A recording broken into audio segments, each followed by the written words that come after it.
Hello students, how are you? Myself Parveen Yadav, working as an assistant professor in CSC and BC department in St. Andrews Institute of Technology and Management.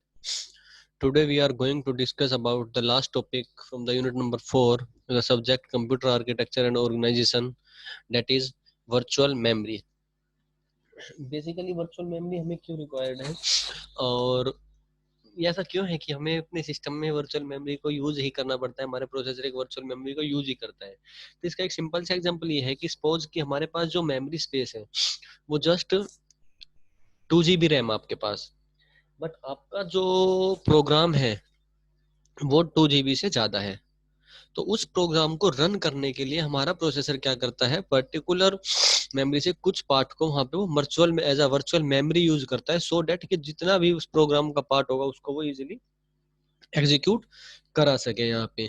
ठीक है, और ये जो work है ये हमारे पास दोनों टेक्निक से हो सकता है, आइदर यूजिंग हार्डवेयर और सॉफ्टवेयर। तो यहाँ पे हमारे पास क्या होगा कि मेमोरी के अंदर जो एड्रेस होगा तो वहाँ पे प्रोग्राम जो भी यूज करेगा उस प्रोग्राम में कुछ आपके फिजिकल एड्रेस भी होगा।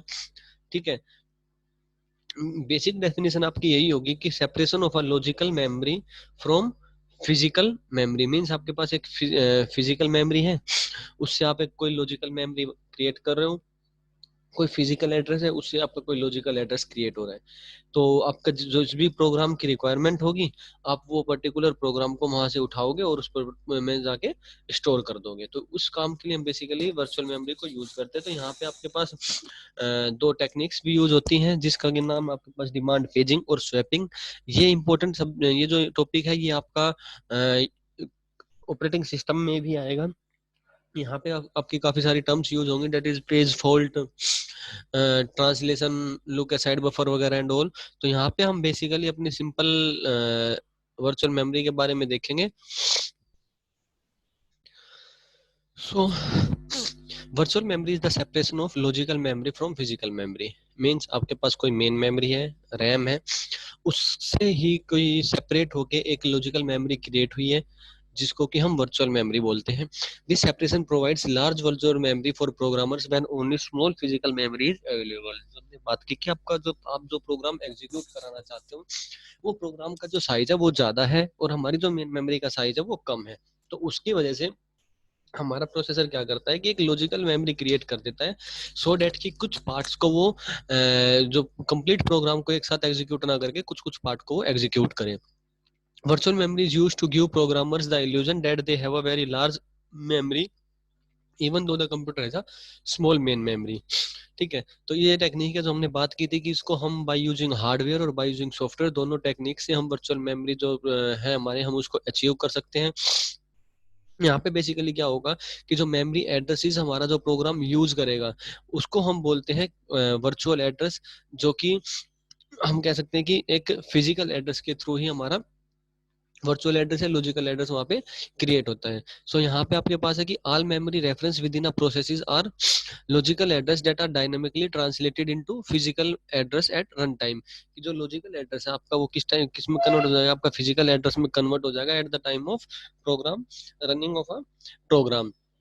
तो यहाँ पे आपका बेसिकली क्या होगा कि जो हमने टर्म्स यूज की थी स्वैप इन और स्वैप आउट और डिमांड पेजिंग, वो चीजें यहाँ पे आपकी कंसिडर होंगी। फिर तो आप प्रोसेस में भी, प्रोसेस को क्या होगा, जो भी आपका प्रोग्राम है या कंप्लीट प्रोसेस है उसको नंबर ऑफ पार्ट्स में डिवाइड कर दिया जाएगा और जिस पार्ट की रिक्वायरमेंट होगी वो मेरे मेन मेमोरी में जाके लोड हो जाएगा और वहां से फिर वो एग्जीक्यूट होना स्टार्ट हो जाएगा। Pieces and these pieces need to be continuously loaded into main memory during execution. जिस टाइम पे एग्जीक्यूशन करना होगा उस टाइम पे वो मेन मेमोरी के अंदर जाके स्टोर हो जाएंगे। ठीक है, तो ये सारा हमारे पास इसके अंदर होता है आपका वर्चुअल मेमोरी के अंदर। If these characteristics are present, then it is not necessary that all the pages or segment are present in the main memory। तो जब हमारे पास ये वाला यहाँ पे जब हम ये वाली टेक्निक यूज करते हैं तो यहाँ पे जरूर हमें रिक्वायरमेंट नहीं है कि हमारा कंप्लीट जो पेज नंबर्स हैं या हम बोले फ्रेम्स हैं या सेगमेंट्स हैं वो सारे के सारे मेन मेमोरी में रहें। जिस पर्टिकुलर प्रोग्राम की या जिस पर्टिकुलर पीस ऑफ कोड की रिक्वायरमेंट होगी वो पीस ऑफ कोड मेरा मेमोरी के अंदर होना चाहिए eight the time of execution. ये वाली जो टेक्निक हमने बात की, हम दो तरीके से यहाँ पे इसको अचीव करते हैं। तो फर्स्ट है आपके पास यहाँ पे demand paging and the second one is demand segmentation.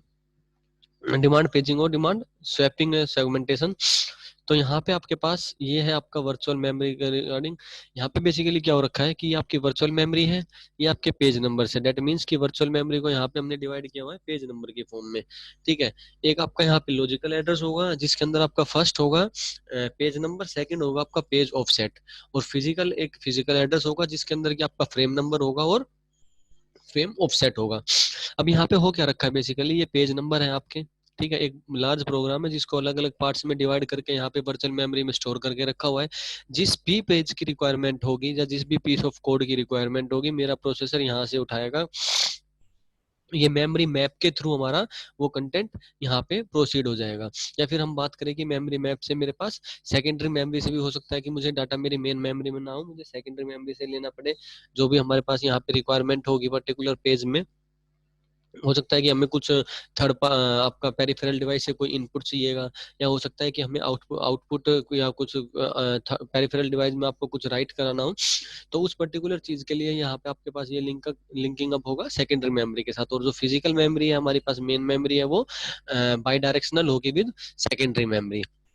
अब यहाँ पे आपके पास टर्म जनरेट होती है demand paging. Demand paging paging basically क्या होगी कि मेरी अगर मेरे प्रोसेस या मेरे प्रोसेसर को जो भी पेज की रिक्वायरमेंट होगी from page number 0 to N, जिस भी पेज की रिक्वायरमेंट होगी वो वाला पेज मेरे पास कहाँ पे आ जाएगा, फिजिकल मेमोरी में, बाय यूजिंग मेमोरी मैप। ठीक है, the process of loading the pages in the process of loading the pages that is loading the page into memory on demand, जो कि रिक्वायर्ड है हमारे पास, तो उसको हम बोल देंगे डिमांड पेजिंग। तो यहाँ पे एक चीज आपकी हो सकती है कि पेज फॉल्ट अकर्स, और इसके रिगार्डिंग आपके न्यूमेरिकल्स ऑपरेटिंग सिस्टम आपका सब्जेक्ट है, वहाँ पे आएगा पेज फॉल्ट आपके होते हैं, नंबर ऑफ प्रोसेसेस वहाँ पे एग्जीक्यूट हो रही है। एक बड़ी प्रोसेस है, उसको आपने सब पार्ट्स में डिवाइड किया हुआ है। सपोज कि एक प्रोसेस को, एक प्रोग्राम को आपने 10 पार्ट्स में डिवाइड किया है, जिसको हमने P1 से लेके P10 तक नंबरिंग दी हुई है। सपोज कि P1 आपका वर्चुअल मेमोरी से मेन मेमोरी के अंदर चला गया, एग्जीक्यूशन इजीली हो गया, नो इश्यू, जैसे 2 3 4 5 हो गया, बट P6 उसको मेन मेमोरी में नहीं मिलता है प्रोसेसर को, तो हम उस प्रोसेस को वहां पे बोल सकते हैं पेज फॉल्ट अकर्स। मीन्स कि मेरा जो प्रोसेसर है वो P6 को सर्च कर रहा था लेकिन वो उसको वहां पे मिला नहीं, तो यहाँ पे आपका हो सकता है पेज फॉल्ट। ठीक है, तो यहाँ पे अब हम देखते हैं कि हमारे पास जो डिमांड पेजिंग है, या हम बात करें कि ये वाला जो diagram basically translation look aside buffer एक आपका है ऑपरेटिंग सिस्टम के अंदर, उससे रिलेटेड है यहाँ पे। तो यहाँ पे हम लोग बात कर सकते हैं कि अगर डिमांड पेजिंग के बारे में बात करें तो उसका भी एक एग्जांपल यहाँ पे ये सेट हो सकता है। अदरवाइज हम यहाँ पे एक बार इससे पहले यहाँ पे आप देखो ये वाला डिमांड पेजिंग के केस में क्या होता है कि ये आपकी सेकेंडरी मेमोरी है, ये आपकी मेन मेमोरी है। ठीक है, मेन मेमोरी के अंदर आपकी दो प्रोसेसेस है A B C D, और ये एक और प्रोसेसेस है आपकी, जो जिस चीज की मेरे पास मेन मेमोरी में रिक्वायरमेंट रहेगी। जैसे यहाँ पे आपके पेज वन में आपके प्रोसेस 1 में आपके 4 वो है, 4 ब्लॉक्स, यहाँ पे प्रोसेस 2 में आपके पास ये बाकी 4 ब्लॉक्स है, और प्रोसेस 3 में आपके नंबर ऑफ ब्लॉक्स है। रिक्वायर्ड क्या है, ABCD की रिक्वायरमेंट है मेरे पास मेन मेमोरी को, तो वो यहाँ से क्या होगी, इसके अंदर आ जाएंगे स्वैप इन, जो कि हमारा नेक्स्ट टॉपिक है, स्वैपिंग डाटा सेगमेंटेशन वो, और यहाँ से डाटा जब मेरे पास सेकेंडरी मेमोरी में चला जाएगा तो वो हो जाएगा आपका स्वैप आउट।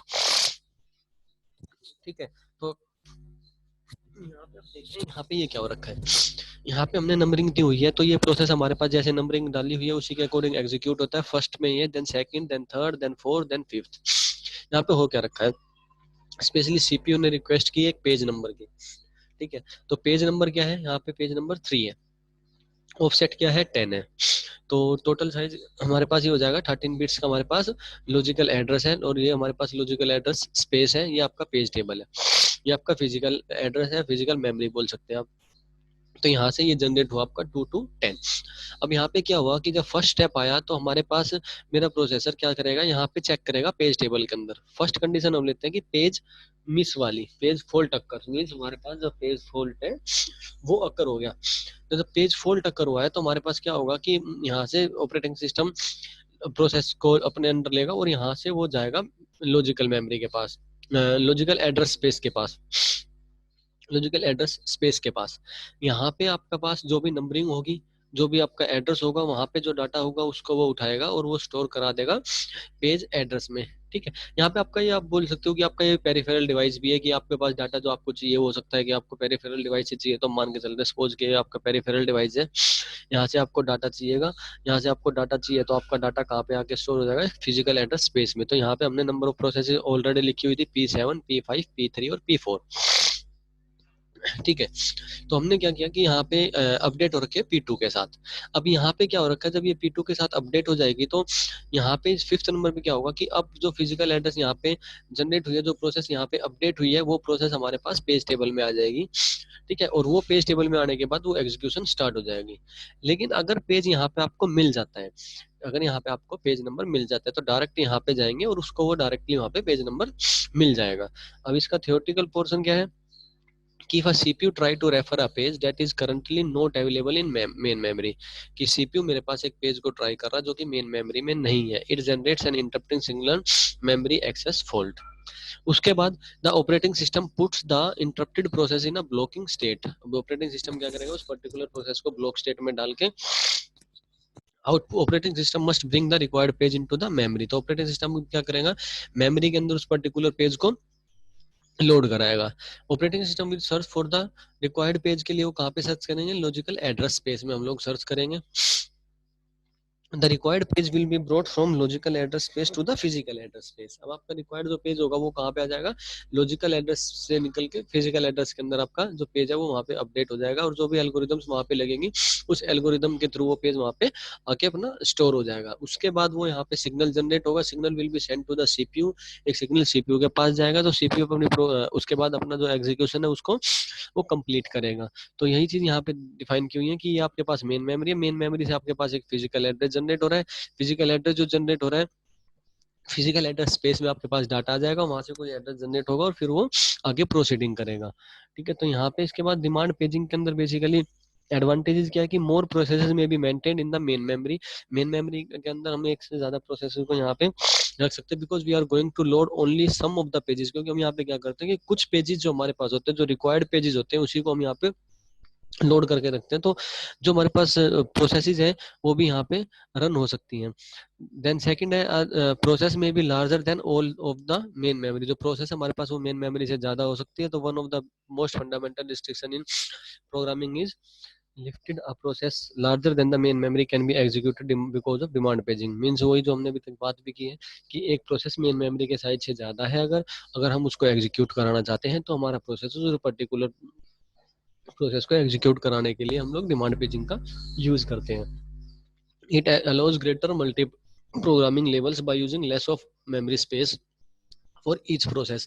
मींस एक साथ आपके नंबर ऑफ प्रोग्राम्स या नंबर ऑफ प्रोसेसेस यहाँ पे एग्जीक्यूट हो सकती हैं by using the demand paging technique. और स्वैपिंग आपका एक सिंपल सा है जिसके अंदर आपके पास दो टर्म्स यूज होंगी, एक को हम बोलते हैं यहाँ पे स्वैप इन और दूसरे को हम बोलते हैं स्वैप आउट। ये आपके पास मेन मेमोरी है। ठीक है। मेन मेमोरी के अंदर आपको जो प्रोग्राम की रिक्वायरमेंट होगी हम वो यहाँ से उठाएंगे और यहाँ पे मेन मेमोरी के अंदर ले आएंगे। जैसे सपोज प्रोग्राम बी की हमें रिक्वायरमेंट है, तो हम यहाँ अपना जो लॉजिकल एड्रेस है या हमारे पास जो भी डिवाइस है, थर्ड आपका पेरिफेरल डिवाइस, जहाँ से भी हमें डाटा चाहिए वहां से हमारा ऑपरेटिंग सिस्टम उस पर्टिकुलर डाटा को या उस पर्टिकुलर पेज टेबल को वहां से उठाएगा और यहाँ पे स्टोर करा देगा मेन मेमोरी के अंदर, और ये पार्ट मेरा एग्जीक्यूट होना स्टार्ट हो जाएगा। और अगर प्रोग्राम ए के अंदर अगर मेरे को रिक्वायरमेंट नहीं है, मेरे प्रोसेसर को रिक्वायरमेंट नहीं है इस पर्टिकुलर पोर्शन की, तो इस पर्टिकुलर पोर्शन को हम लोग दोबारा वहाँ पे स्टोर कर सकते हैं या रिमूव भी कर सकते हैं। यही हमने यहाँ पे स्वैपिंग में भी लिखा है। Swapping is a process that means removing all of its page from the memory or making them so that they will be removed by the normal page replacement algorithms। यहाँ पे आपके पास पेज रिप्लेसमेंट एल्गोरिदम्स लगेंगे, जो कि number of algorithms वहाँ पे भी आएगी आपकी पेज फॉल्ट वगैरह से रिलेटेड, जो हम ऑलरेडी बात भी कर चुके हैं किस तरीके से पेज फॉल्ट होगा, LRU और ऐसे करके काफी सारी आपकी एल्गोरिदम्स यहाँ पे यूज होती हैं। ठीक है। और यहाँ पे आपके पास स्वैप इन और स्वैप आउट होगा। डाटा आपके पास जिसकी रिक्वायरमेंट होगी तो आप लोग उसको उठाओगे, मेन मेमोरी में स्वैप इन करा लोगे, जिसकी रिक्वायरमेंट नहीं होगी मेन मेमोरी से स्वैप आउट करा दोगे। ठीक है। तो यहाँ पे जब प्रोसेस हमारे पास बिजी हो जाती है, busy when a process is busy swapping pages in and out, और उस सिचुएशन को हम क्या बोलते हैं, थ्रेशिंग। जैसे कि हमने यहाँ पे एग्जांपल में बता रखा है कि यहाँ से हमारे पास ये स्वैप आउट भी प्रोसेस चल रही है और उसी टाइम पे स्वैप इन प्रोसेस चल रही है, तो इस पर्टिकुलर प्रोसेस को हम क्या बोल लेते हैं, थ्रेशिंग। तो इस तरीके से आपका ये जो है यूनिट नंबर 4 यहाँ पे कंप्लीट होती है। रिगार्डिंग पेज फॉल्ट्स और रिगार्डिंग एल्गोरिदम्स, तो आपका ये मेन टॉपिक आपका ऑपरेटिंग सिस्टम में भी आएगा, तो आप लोग वहाँ पे एल्गोरिदम से रिलेटेड आपको वहाँ पे सारी चीज़ें मिलेंगी।